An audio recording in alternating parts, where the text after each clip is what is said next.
dice la investigación científica a nivel mundial hasta este momento? Lo conversamos con el médico epidemiólogo, doctor en epidemiología y control de enfermedades globales, Antonio Quispe, quien a esta hora se encuentra conectado desde Lima. ¿Cómo está, doctor? ¿Qué tal? Buenos días, Lucía. Vamos a estar con ustedes. Muchas gracias por estar con nosotros. Doctor, ¿qué le ha parecido a usted esta información que anda circulando? ¿Qué efectividad tiene en relación o qué veracidad tiene en relación a las publicaciones científicas que se han hecho sobre este tema? Bueno, son posiciones que son informes de inteligencia, ¿no? Y literalmente es la cuarta informe que sale por parte de entidades de los Estados Unidos. Primero fue el Congreso, luego fue la Comisión de Inteligencia, el reporte ahora el Departamento de Energía. Previamente había otro informe del FBI en los cuales se analizaba la hipótesis de que el SARS-CoV-2 se ha originado en un laboratorio, de los tantos laboratorios que tiene China en Wuhan. Y acá los tres hechos que nos invitan a soportar esa hipótesis son tres. El primero es de que el virus originó en Wuhan, que hay un estudio en el cual se hace el rastreo de contactos hacia este mercado de animales en China. Segundo, de que Wuhan vendría a ser el lugar de China, y China es enorme, Claro. donde están concentradas la mayor cantidad de laboratorios que investigaban el coronavirus. Y recuerdan ustedes de que en 2002 en China hubo un brote enorme de coronavirus que básicamente tuvo un impacto muy fuerte en China en general, y por esa razón se realizaron una serie de investigaciones y se financió en el Centro de Control de Enfermedades de China, que está en Wuhan. Se financió el Instituto de Virología de Wuhan, se financió el Instituto de Productos Biológicos de Wuhan. Entonces realmente Wuhan era el sitio donde había muchos laboratorios investigando el coronavirus y vacunas y haciendo diferentes investigaciones, ¿no? Entonces, y el tercer hecho es el tema de que biológicamente un virus emerge porque se confluyen diferentes cepas de coronavirus de diferentes animales, ¿no? En este caso en particular, si uno coge el virus y mira las características genéticas del mismo, pues se encuentra de que puede deberse al contacto entre chanchos, pangolines y vampiros, que justamente son los que circulan o están en venta en este mercado. Y lo que te dice la ciencia es eso, ¿no? Tú miras el virus y de verdad te encuentras pedacitos de virus que coinciden con la estructura genética de los coronavirus que circulan en esas tres especies, ¿no? ¿Cuál es el origen? ¿Realmente hay alguna prueba para saber que efectivamente fue el laboratorio de China? No la hay. Entonces, lo que tienen los informes de inteligencia son grados de certeza, ¿no? Y en los primeros informes que sacó, no solo la OMS, que investigó esto en China, cuando mandó una comisión específicamente para ver ese tema, que la probabilidad de que esto se haya originado en laboratorio, según su mismo reporte, era confianza baja, ¿no? Pero luego han ido la comunidad de inteligencia de Estados Unidos, que son 18 agencias de Estados Unidos que trabajan juntas, pues plantearon esto como una confianza moderada. Después vino el Congreso de Estados Unidos, fue el Departamento de Energía, previamente vino un reporte del FBI que decía que la confianza era baja, pero nuevamente era puesta moderada. Entonces, en la práctica, lo que se tiene luego de 3 años es la hipótesis de que pudo haberse generado en uno de los laboratorios de China, y dos, de que el nivel de confianza, lo que podemos decir es que ha crecido de bajo a moderado, ¿no? Perfecto. Más allá de eso, no hay ninguna otra pieza de información nueva que haya salido para decir efectivamente, oye, sí, este virus... Es bien importante lo que usted nos está diciendo, doctor, ¿no es cierto? Porque efectivamente yo planteaba también, ya que estamos hablando de hipótesis, entre las hipótesis la posibilidad de que esto tenga que ver más con la guerra de declaraciones entre ambos países por distintas materias, desde los globos de espía hasta esta otra, que efectivamente se ha vuelto a poner sobre la mesa, pero sin ninguna prueba adicional y, como está señalado, ha formado parte de las investigaciones y las hipótesis que han surgido durante estos 3 años, a veces con más confianza, a veces con menos confianza, pero en ningún caso con certezas. Entonces, eso es bien relevante también despejarlo. Sí, pero el detalle más horrible de todo es que este virus ha causado más de 1 millón de muertos, ¿no? Entonces no es un tema que se pueda tomar a la ligera, ¿no? No es un tema que debería tomarse a la ligera, y mucho menos prestarse a conflictos políticos y cosas de ese tipo, ¿no? Literalmente hay más de 1 millón de familias en el mundo que han perdido un ser querido por este virus, y realmente que se presten a este tipo de situaciones 3 años después, cuando ya estamos en teoría curando heridas y superando este problema gracias a las vacunas, pues es un tema que no deja de ser relevante, ¿no? Pero más allá de lo anecdótico, lo que podemos decir es eso, ¿no? De que es una de las hipótesis, quizás una de las más plausibles, por las razones que ya hemos explicado, pero que eventualmente no lo vamos a saber porque no hay ninguna forma de saberlo. No hay ninguna forma de saber, es la pregunta que le voy a hacer. Si hay una, si efectivamente, porque lo que se había comentado también es la posibilidad de que precisamente en este mercado de Wuhan, donde se consumen distintos productos, estamos hablando de un país altamente poblado, con zonas pobres, donde el acceso a proteína o comidas de carnes ha hecho que las personas vayan, también en la cultura, ¿no es cierto?, comiendo cosas que no son las habituales que nosotros conocíamos, y se hablaba del traspaso a propósito de la ingesta de un murciélago en algún momento, ¿no es cierto? ¿Existe la posibilidad de que los virus, como la zoonosis o el coronavirus, porque además usted mencionaba, ya se habían hecho investigaciones con el primer coronavirus, ¿no es cierto?, que circuló, que es bien relevante también, este no es el primer coronavirus que circula. ¿Existe la posibilidad de que por ingesta se traspase al humano? No, lo que pasa es lo siguiente, eso es importante que todos lo entendamos porque tenemos el propia influencia aviar ahorita a la vuelta de la esquina. Súper importante mencionar. Realmente son la misma hipótesis. Entonces, ¿qué es lo que sucede? Los virus en general se adaptan al huésped y circulan de manera endémica en un determinado tipo de especie, ¿no? Entonces, ¿qué sucede? De que dependiendo del nivel de exposición, en el caso de los humanos solemos invadir hábitos naturales que los cuales no solemos exponernos cuando construimos carreteras o metemos donde no debemos, y lo que pasa es que nos exponemos a...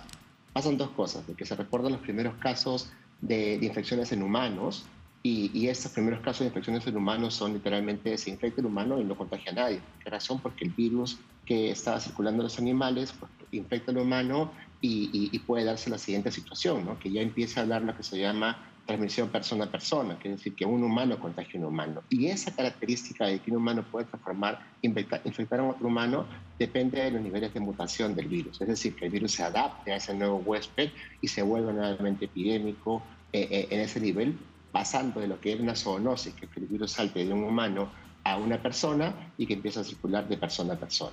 Entonces, en el caso de los virus en general, ellos tienen ese potencial, por eso es que la alerta de que pueda surgir una pandemia a propósito de una zoonosis, un virus que circula en animales, siempre ha estado. De hecho, hemos venido preparando para esta pandemia hace décadas, ¿no? Claro. Recién ha sucedido la gran pandemia de la SARS-CoV-2, que justamente una de las hipótesis es esa, ¿no? Que no es que el humano se coma un animal, ¿no? Lo que pasa es que el virus circula en sus mucosas, circula en esto, y realmente lo que sucede es que dos especies que no cohabitan se juntan, en este caso en el mercado de Wuhan, y pueden infectarse unas a otras, ¿no? Y en ese nivel de exposición el humano entra, se infecta, pero se da las condiciones para que el virus se mute en los humanos y se adapte al humano y empieza a circular en humanos. Entonces, esa es la idea y el preconcepto que existe detrás de que puedan surgir epidemias a partir de virus que circulan normalmente en animales y empiezan a infectar a los humanos. Esto acaba de suceder y lo hemos visto en vivo y en directo en los últimos meses con la influenza aviar, ¿no? ¿Qué pasa? De que primero morían los pelícanos,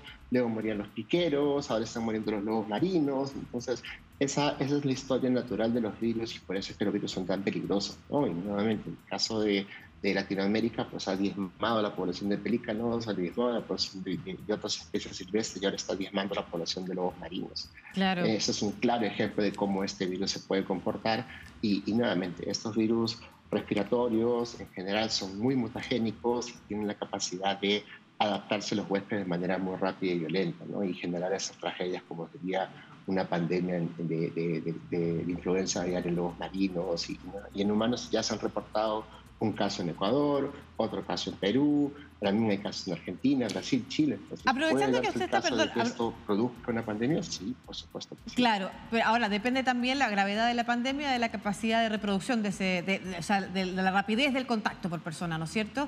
Entre otras cosas. Ahora, concretamente, ya que estamos hablando de eso, y se acaba de conocer un caso de gripe aviar en ave de corral en Argentina, el gobierno ha suspendido la exportación de esos productos para que no se despliegue en el circuito comercial ese virus, pero ha llamado a mantener la calma sobre el consumo. ¿Usted nos podría confirmar eso también? Que el consumo de aves de corral, en la medida que estén cocidos, como se recomienda evidentemente, no representa ni un riesgo para la población. ¿Cómo se han producido los contactos o los contagios en humanos que se conocen hasta ahora?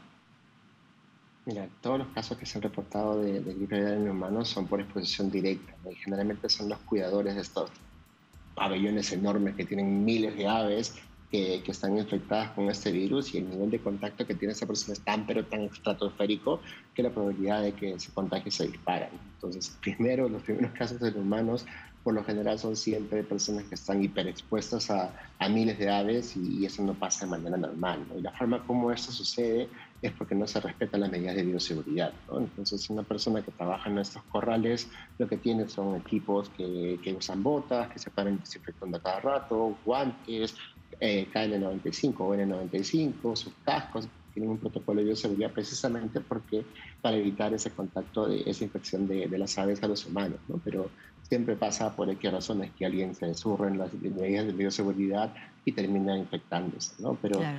esto me permite responder tu pregunta anterior, ¿no? ¿Cómo se investiga el origen de los virus o cómo se investiga buscando el caso índice, ¿no? Entonces, lo que hizo la OMS en Wuhan fue eso, mandó una delegación de expertos epidemiólogos que empezaron a traquear los casos en tiempo y en espacio y vieron que efectivamente los contactos decían que había un punto común de exposición que era justo ese mercado de Wuhan, ¿no? Los primeros casos que se investigaron de este virus que fallecieron, dicho de paso, en diciembre del 2019, Claro. pues todos eran personas que trabajaban allí o que venían como punto de contacto, de la hipótesis de que el virus se originaba ahí, ¿no? En el caso de la gripe aviar, cuando se hace la investigación de casos, es exactamente lo mismo, ¿no? Uno mira los récords de las personas que tienen síntomas parecidos a la influenza, confirma los casos por laboratorio, busca su información, hace rastreo de contactos, regresa en el tiempo hasta el primer caso y plantea la hipótesis de que ahí es donde se originó, ¿no? Entonces, por eso sabemos que el virus se originó en Wuhan, China, el de SARS-CoV-2, y en el caso de la gripe aviar, Sí. pues ahorita hay más de una veintena de casos de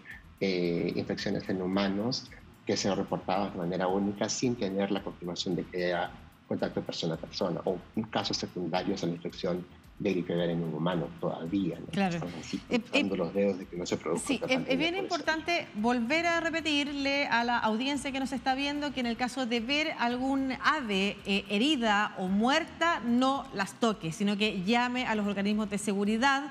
En el caso de Chile, el SAC, por ejemplo, Seguridad Agrícola, usted tendrá el dato del nombre en Perú. En Argentina también están los propios, en el fondo, no tiene que manipular usted un ave, no tiene que tocarla, no tiene que tomarla. Eso es importante también que se lo diga a los niños o niñas porque se puede tratar de un ave contagiada. Y sobre la otra materia que nos convocaba, me parece fundamental lo que usted ha dicho y estaba recordando las palabras de Barack Obama. El 2014...